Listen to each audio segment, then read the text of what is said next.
Yes, so welcome to people watching on YouTube later on. This is our morning practice session. And welcome to Tony. I already said welcome to Tony before the recording started, but nice to see you. And welcome to everybody in person. And we always begin with a short reading that has been written by somebody from the community sharing some insight or learning or experience that they've had. This morning, it was written by Satch's friend Utpaladhi, who isn't here, so Philip is going to read the Dharma glimpse. Thank you. So this is a chocolate Dharma glimpse. Makes sense, it's a friend.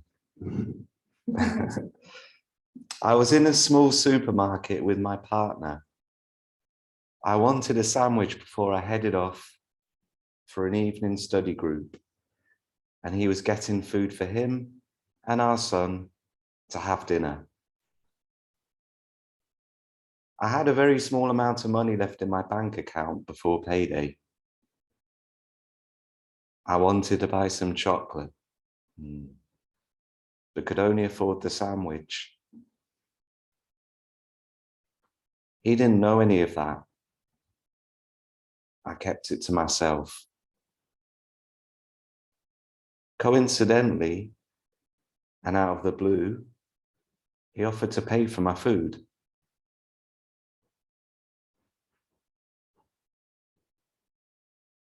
It was an everyday kindness and something he's good at. But instead of saying thank you, enjoying the moment and the kindness, I found myself saying, well, if you're paying for my food, I'll get some chocolate too. Leaving him at the till, putting the shopping through, I rushed up the aisle to grab the chocolate. I did, of course, say thank you,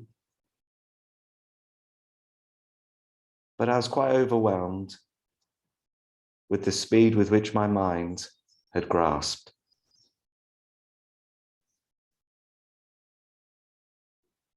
Habit and craving are strong, and my addiction to chocolate is one I regularly struggle with.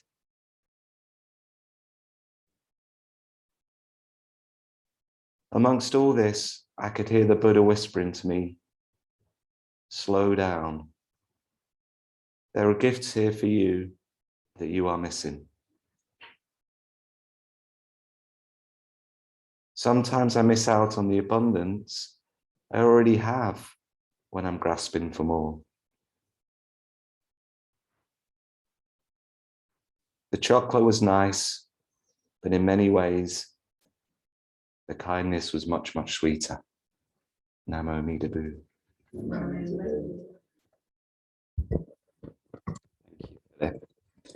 So I said I'll talk through what we're going to do as we did, but I also want to put a sort of caveat on that, which is what I will say are just pointers, really, and can't encompass the actual experience of what you might receive or experience or find meaningful, because there are so many layers of that. And some of those only become apparent when we do the same thing over and over again. So I will say some things, which is maybe enough to sort of give some context to what we're doing, but I encourage you to hold that lightly and really trust the experience of doing or being rather than how you might expect it to be based on anything that I say or describe.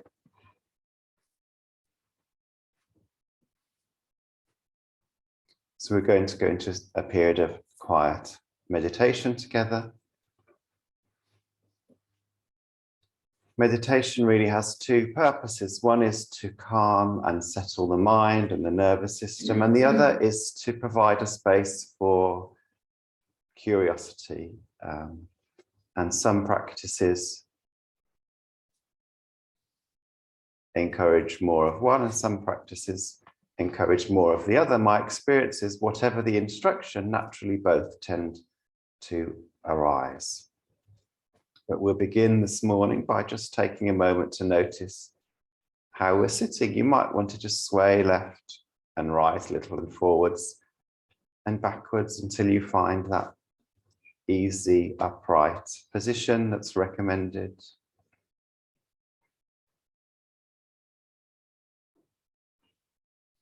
And then bringing awareness to your breath, noticing the air entering and leaving at the tip of the nose. Cooler air entering, warmer air leaving. Not trying to breathe in any particular way, just noticing how it is moment to moment. Noticing how the body changes with the breath. And if, when other thoughts or feelings come into your awareness, just noticing what they are. Oh, look, I'm thinking about such and such. And then gently bringing awareness back to the breath.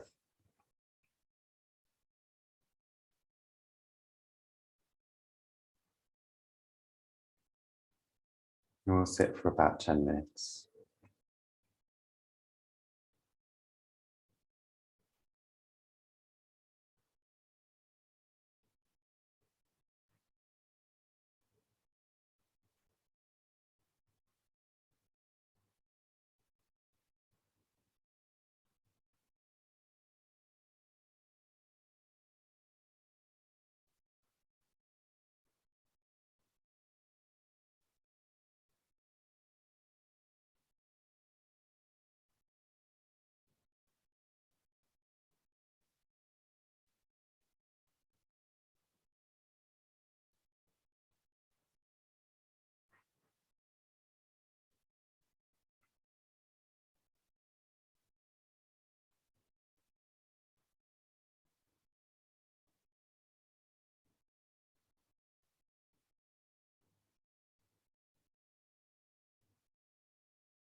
Thank you. Namo Amitabha. Buddhism is about suffering and going beyond suffering. And the wide variety of Buddhist traditions have different teachings and practices and emphasis to support practitioners in doing that. How do we meet suffering with compassion? How do we go beyond it? And one of the ways that we emphasize in this tradition is connecting to the spirit of the Buddha that is available to us in the present moment. Having a sense that there is a kind of field of loving kindness around us that is available if we turn to it, what other traditions might call a sacred presence, as Karen Armstrong put it in her biography of the Buddha that I've been reading recently. So we do that by turning towards Amitabha Buddha, who is here on my left, who is an archetypal Buddha, not someone that existed in history, but a figure that stands in for complete acceptance, complete compassion, complete loving kindness.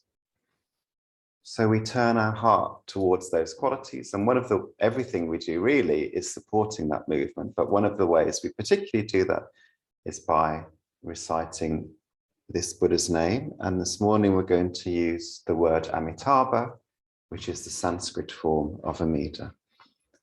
So we'll chant that for a little while as a very basic melody. The word is Amitabha. Do join in when you catch on to what we're doing. And yeah, the spirit of it is recognizing that we as ordinary human beings are turning towards that unconditional compassion that is flowing towards us in every moment. Amitabha. Amitabha.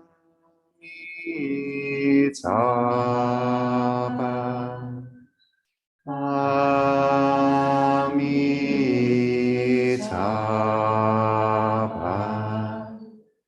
Amitabha. Amitabha. Amitabha.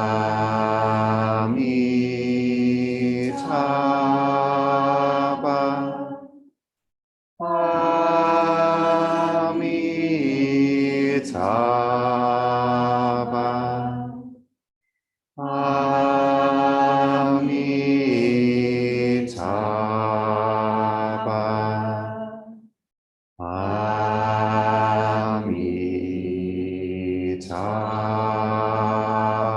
Amitabha. Amitabha.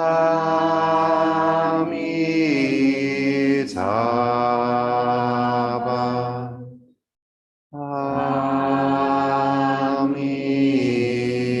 Amitabha. Amitabha. Amitabha.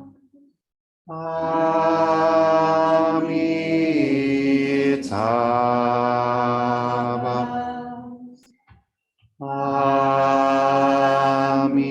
Amitabha.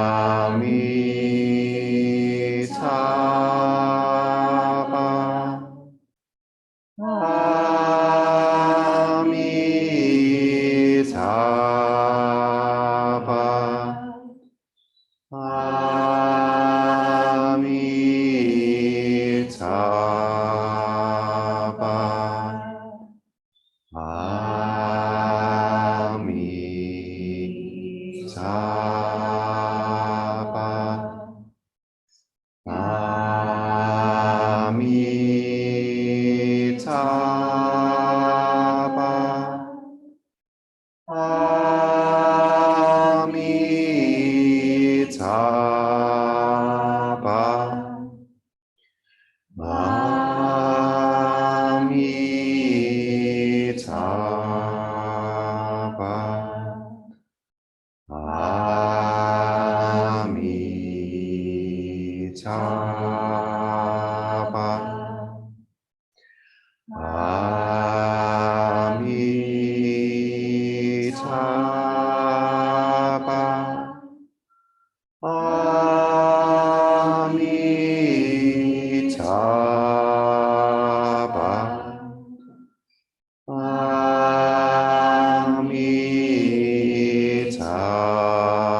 Thank you. So now we're going to recite the refuges and precepts and bodhisattva vows together, which you can find on the slip of paper next to you. The refuges and precepts, I'll invite you to repeat after me, so you don't need the paper, but the bodhisattva vows are call and response. These are words that Buddhists have been saying for generations since the Buddha's time, 2,500 years ago, and actually the lay precepts are even older still. So partly we recite them to remind us that we are in a lineage, that we have received something from many, many spiritual ancestors. And partly because they point to what an ethical life looks like. They're not something to use as a sort of punitive measuring stick, but hopefully something to inspire and guide us. The refuges are the things we experiment trusting in as Buddhists: the Buddha, an awakened teacher and standing in for all awakened teachers; the Dharma, those teachings that get passed on; and the Sangha, the community of people engaged in learning those teachings, putting them into practice, attempting to go beyond suffering in their own lives. So please repeat after me. For refuge, I go to the Buddha. For refuge, I go to the Buddha. Namo Buddhaya. Namo Buddhaya. For refuge, I go to the Dharma. For refuge, I go to the Dharma. Namo Dhammaya. Namo Dhammaya. For refuge, I go to the Sangha. For refuge, I go to the Sangha. Namo Sangha. Namo Sangha. With faith in the three jewels, With faith in the three jewels, I pray that I may not take life. I pray that I may not take life. With faith in the three jewels, With faith in the three jewels, I pray that I may not steal. I pray that I may not steal. With faith in the three jewels, With faith in the three jewels, I pray that I may not fall into sexual misconduct. I pray that I may not fall into sexual misconduct. With faith in the three jewels, With faith in the three jewels, I pray that I may not fall into wrong speech. I pray that I may not fall into wrong speech. With faith in the three jewels, With faith in the three jewels, I pray that I may avoid intoxication. I pray that I may avoid intoxication. No blame. No blame. Be kind. Be kind. Love everything. Love everything.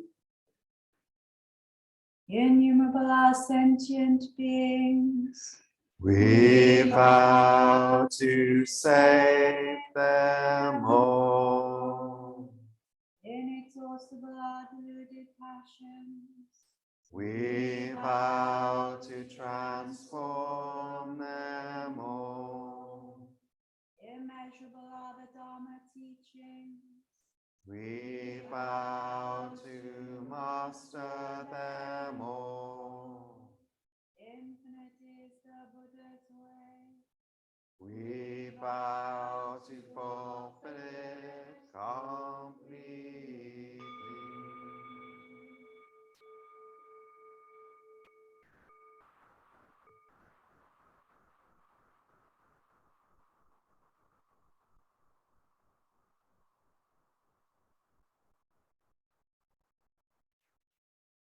So first of all, I really want to thank you for being here on such a beautiful sunny morning when there's so many options of what people can be doing on Saturday mornings. And you've chosen to come and do this very odd thing of sitting and being silent and chanting. And in a moment, we're going to make prostrations, which is very counter-cultural. So I appreciate it. It's nice to have a full shrine room. A few weeks ago, I read an essay by a Zen teacher, Dosho Port, who was a student of Katagiri Roshi, who was one of the first Buddhist teachers whose work I encountered. And he was describing this balance in Buddhism between awakening and ethical guidelines, and suggesting that modern Buddhism had lost some of that spirit of awakening, I guess, to what Karen Armstrong called sacred presence. because in the 60s, everybody was into getting their minds blown and having these really peak experiences of interconnectedness with all things and feeling one with everything and having a really strong sense of divine in their practice.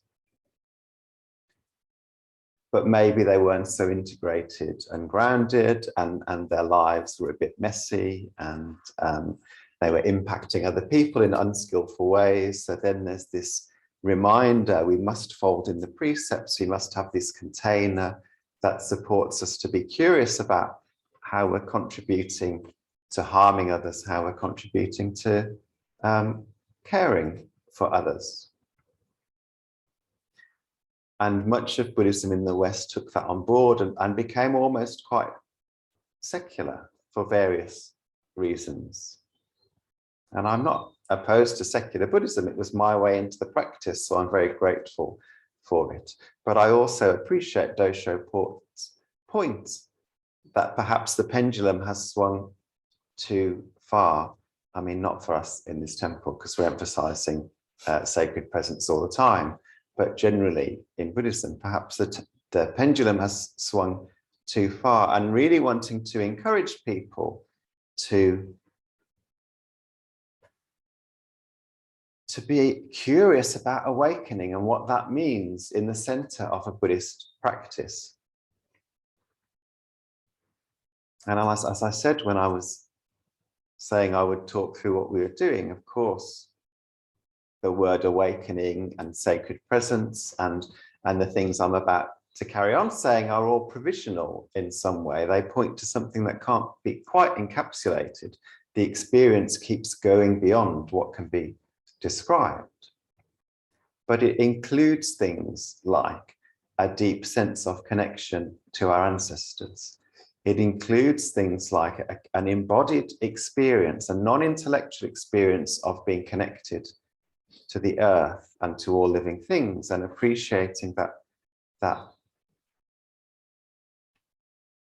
as William Blake said, you can find the whole of the world in a grain of sand. And having a kind of mind-opening, heart-opening experience of that. It includes the experience of finding a deep sense of love in ourselves and in the world that is beyond ordinary thinking somehow. Maybe it even includes receiving something new, some guidance, some new idea, some insight that changes the direction, that changes the course that we're on. And these experiences, or even the idea of these experiences, support us to meet what is happening here and now in our present lives, to meet our own personal suffering, to meet the suffering of those around us. Knowing that we're connected in this web with the whole of life creates some space, creates some compassion that allows us to be with our own pain and others, people's pain more easily. Knowing that we are loved and that love is available provides that as well. So all of the things that we do here in the shrine room is building a container that we might receive some of that kind of thing every now and again.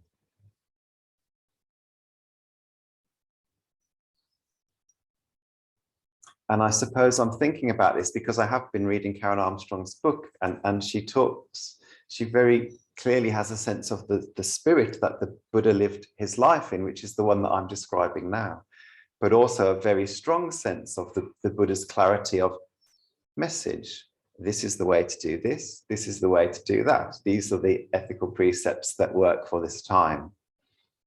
And in some ways, my life is very far away from what the Buddha prescribed for his disciples. Partly because I'm not living 2,500 years ago in the forests and jungles of northern India.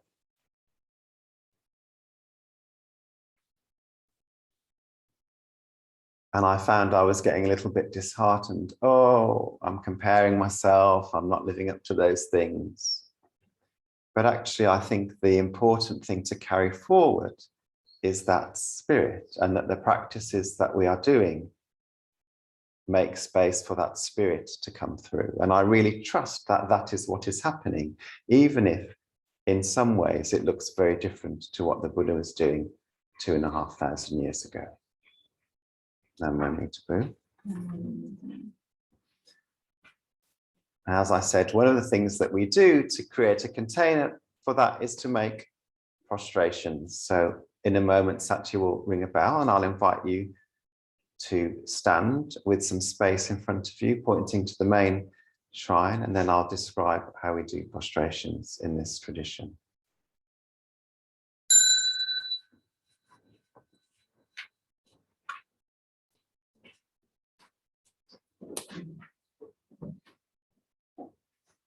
So do as much as your body and mind allow. At this time, we're going to make 3 prostrations as we for the Buddha, for the Dharma, and for the Sangha that we said earlier.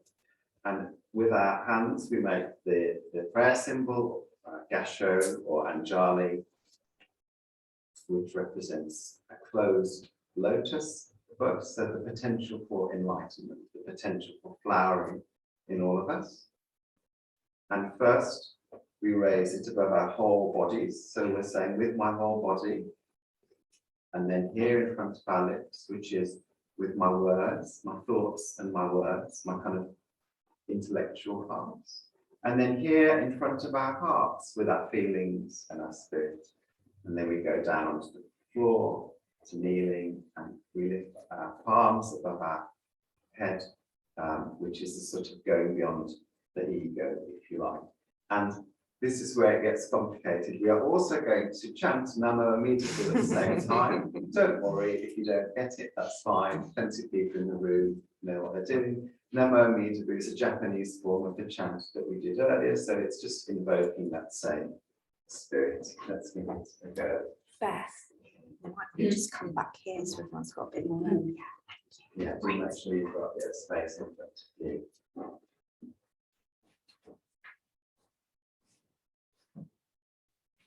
Namo Amitabha, Namo Amitabha,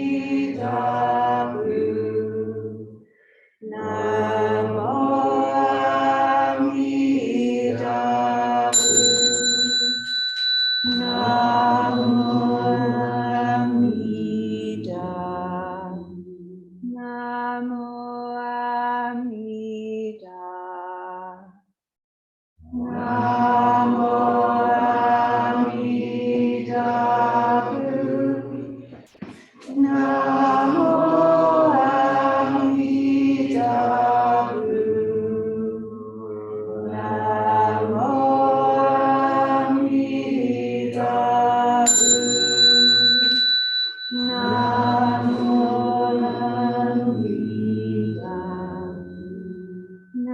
Namo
We dedicate the merits of this incense offering to all Buddhas and Bodhisattvas throughout space and time. May it be fragrant as earth herself, directing our careful efforts, our wholehearted awareness, and the fruit of understanding slowly ripen. May we and all beings be companions of Buddhas and Bodhisattvas. May we awaken from forgetfulness and realize our true home. Okay, so we'll return to standing our places.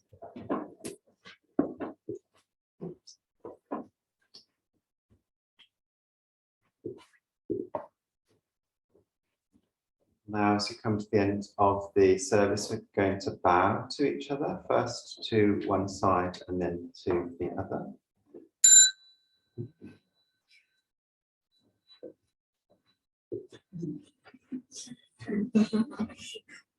And then to the main shrine. We'll tidy our places and bow to our seats.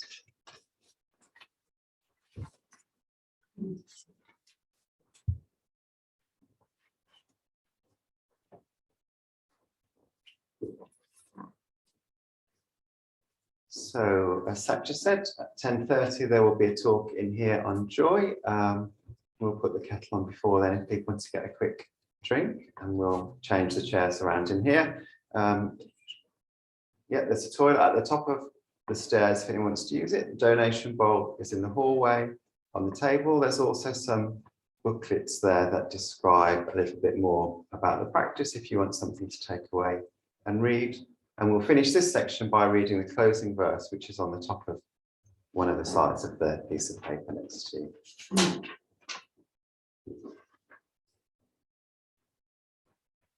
Blessed by Amitabha's light, may we care for all living things and the holy earth. Namo Amitabha. Thank you, everybody. We'll just have an informal exit from the shrine.